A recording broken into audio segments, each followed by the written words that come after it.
আরে গাধা, অ্যাম্বুলেন্সে তোর বান্ধবী ছাড়া আর কেউ নাই। দাঁড়া, তোর বান্ধবী মরার পর নড়ছে কিনা দেখে আসি। কথাটা বলে রিয়াজ হাসতে হাসতে অ্যাম্বুলেন্সের পেছনে যাই, আর ঢাকনা খুলে তাকিয়ে দেখে মরা লাশটা সিটে বসে আছে, তাও রিয়াজের দিকে এক দৃষ্টিতে তাকিয়ে। রিয়াজও মেয়েটার দিকে এক দৃষ্টিতে তাকিয়ে রইল। রিয়াজের কোনো নড়াচড়া না দেখে হেল্পার আর লোকটা রিয়াজের কাছে আসে। ওরা এসে এমন দৃশ্য দেখে জোরে এক চিৎকার মেরে উঠল। রিয়াজ ওদের দিকে তাকিয়ে কিছু বলতে যাবে, ততক্ষণে ওরা দৌড়ে পালিয়ে যায়। অন্ধকারে কে কোন দিকে পালিয়েছে সেটার কোনো হদিশ নেই। রিয়াজ ওদের দৌড় দেখে ধীরস্বরে বলে, মদ খেয়ে আমি না হয় ভুলভাল দেখি, ওরাও দেখলো নাকি? কিছুক্ষণ মাথা চুলকানোর পর আর কিছু না ভেবে অ্যাম্বুলেন্সের দরজা বন্ধ করে দেয় রিয়াজ। এরপর সামনে এসে অ্যাম্বুলেন্সে উঠে বসে, পকেট থেকে ফোন বের করে লোকেশন দেখে, আর অ্যাম্বুলেন্স স্টার্ট করে সেই স্থান ত্যাগ করে। হাতে সিগারেট, চারপাশে ঘন কালো অন্ধকার। অ্যাম্বুলেন্সের লাইটের আলো রিয়াজ এগিয়ে যাচ্ছে। গাড়ি চলন্ত অবস্থায় হঠাৎ রিয়াজের ফোনে একটা কল আসলো।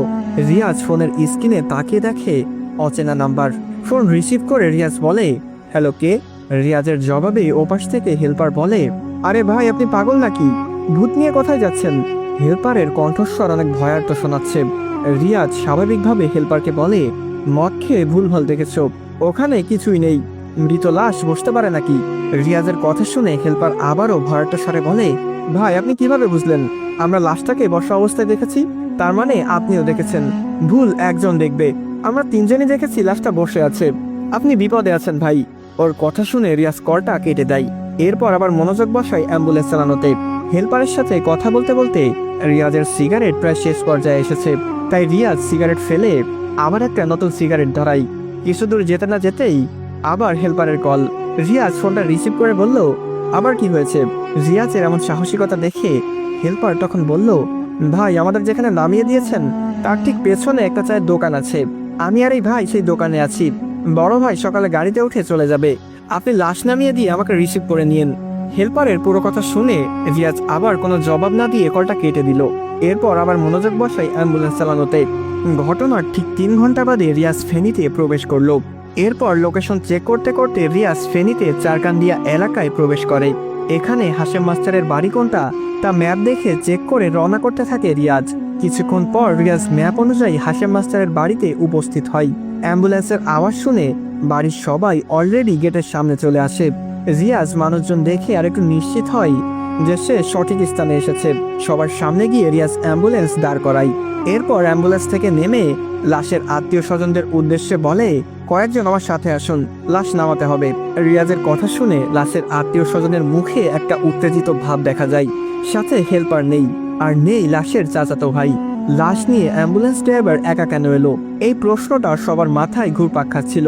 তাদের বিস্মিত মার্কার চেহারা দেখে রিয়াজ নিজেই তাদেরকে বলে উঠল, সাথে যে 2 জন এসেছে তারা কোনো এক কাজে রাস্তায় নেমে গেছে, তাই লাশ আমার একা আনতে হয়েছে। আপনাদের যে লোক এসেছে তিনিও সকালে নাকি আসবেন। রিয়াজের কথাটা কারো কারো কাছে ক্লিয়ার হলেও অনেকের কাছে ভিন্ন কিছু মনে হতে থাকে, যেন তারা সব জানে। রিয়াজের মিথ্যাটাও তারা যেন বুঝে গেছে। কিন্তু রিয়াজ কাউকে কোনো প্রশ্ন করার সুযোগ না দিয়ে নিজেই অ্যাম্বুলেন্সের ঢাকনা খুলতে থাকে। রিয়াজের এমন আচরণ দেখে কয়েকজন আত্মীয় স্বজন এসে রিয়াজের সাথে হাত লাগায়।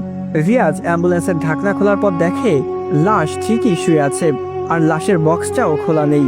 রিয়াজ গিয়ে লাশের বক্সটা ধরে এবং সাথে লাশের আত্মীয় স্বজনরাও এসে রিয়াজের সাথে লাশের বক্সটা অ্যাম্বুলেন্স থেকে বের করে। এরপর রিয়াজ বক্সের ঢাকনা খুলতেই সবাই লাশটাকে বের করে তাদের উঠানে নেয়। লাশ নামিয়ে দিয়ে রিয়াজ আবার অ্যাম্বুলেন্সের কাছে আসে। গাড়ির ঢাকনা আটকে দিয়ে রিয়াজ ড্রাইভিং সিটে বসে। এরপর সবাইকে বিদায় দিয়ে বাড়িটা থেকে বের হয়ে চলে আসলো। কোনো দিকে কোনো নজর নেই, আর নেই কারো অবস্থান। আর রাতটা এখন গভীর। ফেনীতে এসে রিয়াজ আবার কুমিল্লার পথটাই রওনা করে। প্রতিবারের মতো সিগারেট জ্বালিয়ে ড্রাইভ করছে, কিন্তু রিয়াজ অনুভব করতে পারছে অ্যাম্বুলেন্সের পেছনে কেউ রয়েছে। রিয়াজ কোনো দিকে নজর না দিয়ে এগিয়ে যেতে লাগলো। কিছুক্ষণ পর চারপাশে ফজরের আজান শুরু হয়। আজানের ধ্বনি রিয়াজের কান অব্দি আসতেই রিয়াজ একটা দীর্ঘশ্বাস ফেলে। কপাল থেকে ঝরে পড়া ঘাম এইবার শুকাতে শুরু করলো। চারপাশে ধীরে ধীরে আলো ছড়াচ্ছে। সূর্য উঁকি দিবে কিছুক্ষণ পর। ভোরের এই মিষ্টি বাতাস রিয়াজের চুল স্পর্শ করছে, কিন্তু রিয়াজের মগজে ভাবনা চলে ভিন্ন কিছু। সকাল 6:12। রিয়াজ সেই দোকানের কাছে আসে। হেল্পার দোকানের সিটে ঘুমাচ্ছে। রাস্তার পাশে অ্যাম্বুলেন্স দাঁড় করিয়ে রিয়াজ নেমে পড়ে। এরপর দোকানে গিয়ে দেখে দোকানি বসে বসে কোরআন তেলাওয়াত করছে। রিয়াজের উপস্থিতি দেখে দোকানি একটু স্থির হয়। রিয়াজ দোকানের উদ্দেশ্যে বলে, চা হবে? দোকানি মুচকি হেসে উত্তর দিল, জি ভাই, বসুন। রিয়াজ সিটে না বসে হেল্পারকে ডাকতে শুরু করলো। হেল্পারের পরিচিত দেখে দোকানি রিয়াজকে বলে, ভোরে এসে দেখি উনি সিটে ঘুমাচ্ছে। কয়েকবার ডেকেছি আমি, কিন্তু ওঠেনি। রিয়াজ দোকানের কথা শুনে কোনো জবাব দেয়নি। হেল্পারকে কয়েকটা ধাক্কা মারতেই সে লাফিয়ে ওঠে। রিয়াজ এবার গিয়ে সিটে বসলো। এদিকে হেল্পার রিয়াজকে দেখে বলতে লাগলো, আপনি এসেছেন তাহলে? রিয়াজ মাথা নাড়িয়ে হ্যাঁ সূচক ইঙ্গিত দিল। হেল্পার আবার বলা শুরু করে, লাশের সাথে আসা ভাইটা আমাকে একা রেখে চলে গেছে। হেল্পারের কথা শুনে রিয়াজ বলে, এত রাতে গাড়ি কোথায় পেয়েছে সে? হেল্পার রিয়াজের প্রশ্নে আবার বলে, গ্যাস নেওয়া সিএনজিতে গেছে। এক ড্রাইভার ফেনী যাচ্ছিল গ্যাস আনতে, ওনাকে 500 টাকা দিয়ে রিজার্ভ করেছে। হেল্পার তার কথা শেষ করতেই দোকানি চা নিয়ে এসেছে। রিয়াজ আর হেল্পার চায়ের কাপ হাতে নিল। চা খেয়ে বিল পরিশোধ করে নেয় রিয়াজ। এরপর হেল্পারকে নিয়ে রওনা করে ঢাকাতে। যদিও মাঝপথে হেল্পার অনেক কথা জিজ্ঞেস করেছিল, রিয়াজ তার সব কথা এড়িয়ে গেছে, অর্থাৎ কথা ঘুরিয়ে দেয়। প্রায় 2 ঘন্টা 48 মিনিট বাদে রিয়াজ অ্যাম্বুলেন্স নিয়ে হাজির হয় হাসপাতাল। বাহিরে গাড়ি দাঁড় করিয়ে রিয়াজ হেল্পারকে বলল, বসকে জানিয়ে আসো, আমি চায়ের দোকানে আছি। কথাটা বলে রিয়াজ গাড়ি থেকে নামে আর সোজা চলে যায় চায়ের দোকানে। হেল্পার গাড়ি থেকে নেমে ঢুকে যায় গেটে। রিয়াজ চায়ের দোকানে যেয়ে আগে একটা সিগারেট ধরাই, এরপর চায়ের অর্ডার করে। কিছুক্ষণ বাদে হাসপাতাল থেকে বের হয় কালাম সাহেব। গেট থেকে বেরিয়ে সোজা উপস্থিত হয় রিয়াজের কাছে। রিয়াজ কালাম সাহেবকে দেখে একটু মুচকি হাসি দেয় আর দাঁড়িয়ে পড়ে। কালাম সাহেব কাছে আসতে রিয়াজ বলল, কি অবস্থা ভাই? লাশ তো নামিয়ে এসেছি। রিয়াজ কথাটা বলার পর হাসিটা আর রাখতে পারেনি। কালাম সাহেবকে দেখে বোঝা যাচ্ছে উনি রাগান্বিত। রিয়াজ আবার কিছু বলবে তার আগে কালাম সাহেব বলে, এসেছো সেই গতকাল রাতে, তোমার ভাবির সাথে কথা হয়েছে আমার। সেদিন রাতেও কিছু খাওনি, আমাকে গোসল করার জন্য একটু সময় দিতা, একসাথে কিছু খেয়ে এরপর কাজে আসতে। কিন্তু তুমি বেশি কাজ দেখাচ্ছ। বস কল দিতেই পাগলের মতো ছুটে আসলা। অনেকটা ধমকের স্বরে কথাগুলো বললেন কালাম সাহেব। রিয়াজ মাথা নিচু করে বলে, পরের বার থেকে আর হবে না। কালাম সাহেব এতে সন্তুষ্ট হয়নি। উনি আবার ধমকের স্বরে বললেন, আর আমি যে এতগুলা কল দিলাম রিসিভ করনি কেন? হেল্পারকে যখন কল দিলাম সে বলল তুমি তাকে মাঝ রাস্তায় রেখে লাশ নিয়ে চলে গেছো। খুব দায়িত্ববান হয়ে গেছো, তাই না? রিয়াজ কালাম সাহেবকে আবার শান্ত স্বরে বলে, ভাই ফোন খেয়াল করিনি। কালাম সাহেব এতেও সন্তুষ্ট হলেন না, তবে এইবার একটু নর্মাল ভাবে বললেন, বসকে আমি কাল থেকে ইচ্ছামতো বকাচোকা করেছি, তুমি এখন এই লাইনে নতুন, তার উপর আজ 2 দিন ভাত খাওনি। কি দরকার ছিল রাতে লাশ টানার? আর হেল্পারের মুখে মাত্র শুনে এলাম সব। কি হয়েছিল রাতে? রিয়াজ এবার কালাম সাহেবের কথা এড়িয়ে দেওয়ার জন্য বলে, আজকে আমার আর কোনো ডিউটি আছে? কালাম ভাই বলে, রাখো তোমার ডিউটি, আগে বলো রাতে কি হয়েছে। রিয়াজ কালাম সাহেবের কথাই এইবার আর জবাব দেয়নি। পকেট থেকে টাকা বের করে দোকানিকে চায়ের বিল দিল। এরপর সিটে বসে সিগারেট টানছে। কালাম সাহেব রিয়াজকে এবার ধমকের স্বরে বলে, সমস্যা কি? আমি কিছু জিজ্ঞেস করেছি। রিয়াজ এবার না পেরে বসা থেকে উঠে যায় আর হাসপাতালের দিকে যেতে লাগলো। কালাম সাহেব নিজেও রিয়াজের পিছন পিছন এসে সামনে দাঁড়ায়। রিয়াজের পথ আটকাতেই রিয়াজ গেটে না গিয়ে অ্যাম্বুলেন্সে চলে যায়। ড্রাইভিং সিটে বসে কিছু ভাবছে। এদিকে কালাম সাহেব নাছোড়বান্দা, উনি অ্যাম্বুলেন্সের কাছে এসে রিয়াজকে আবার বলে, আমি জানি তুমি স্বাভাবিকভাবে লাশ নামিয়ে আসনি, অনেক কিছু ফেস করেছো, এই লাশ কেউ নিতে চায়নি, তাই বস আমার জন্য অপেক্ষা করছিল। আমি সন্ধ্যার দিকে লাশটা নিয়ে যেতাম, কিন্তু সেখানে পাকনামি করে নিজে গেলে। তুমি জানো এই লাশের মূল কাহিনী?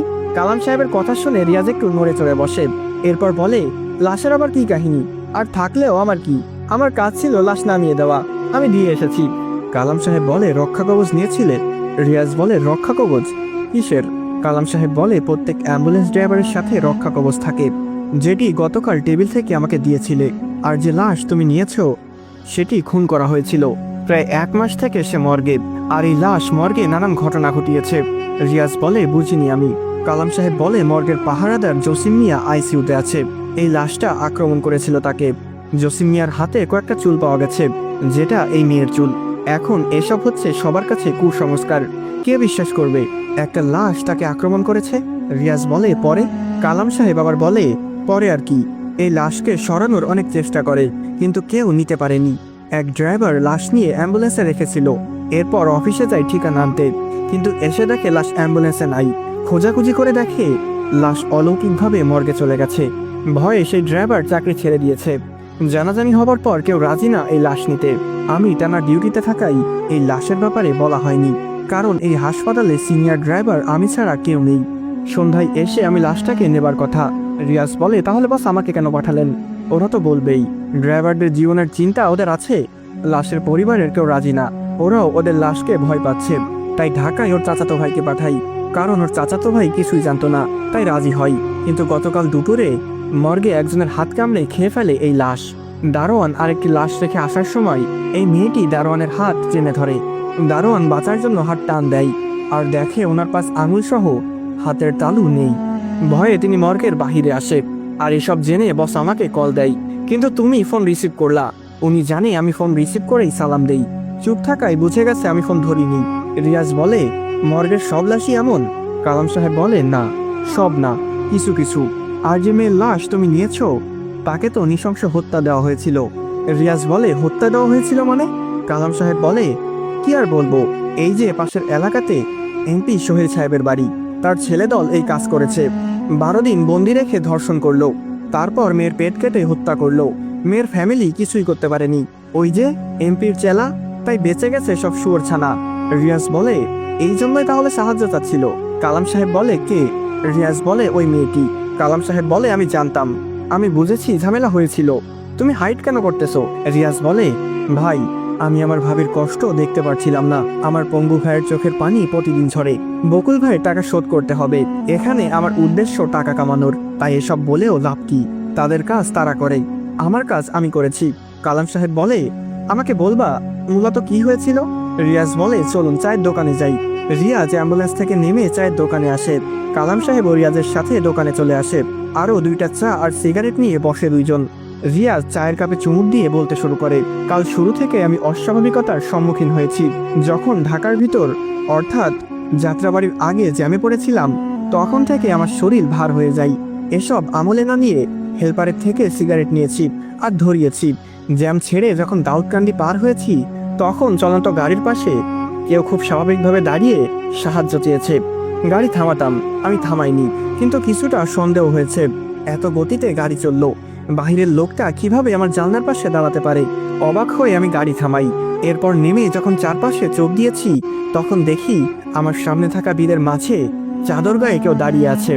যদিও সে অনেক দূরে ছিল, আমি দূর থেকে সেই চাদর গায়ে দেওয়া অভয়কে পর্যবেক্ষণ করেছিলাম, কিন্তু স্পষ্ট কিছু বুঝে উঠিনি। এক নজর তাকিয়ে থাকার পর বুঝলাম চাদরের ভেতর থেকে 2টা লাল চোখ জ্বলে উঠেছে। আমি তো মানুষ,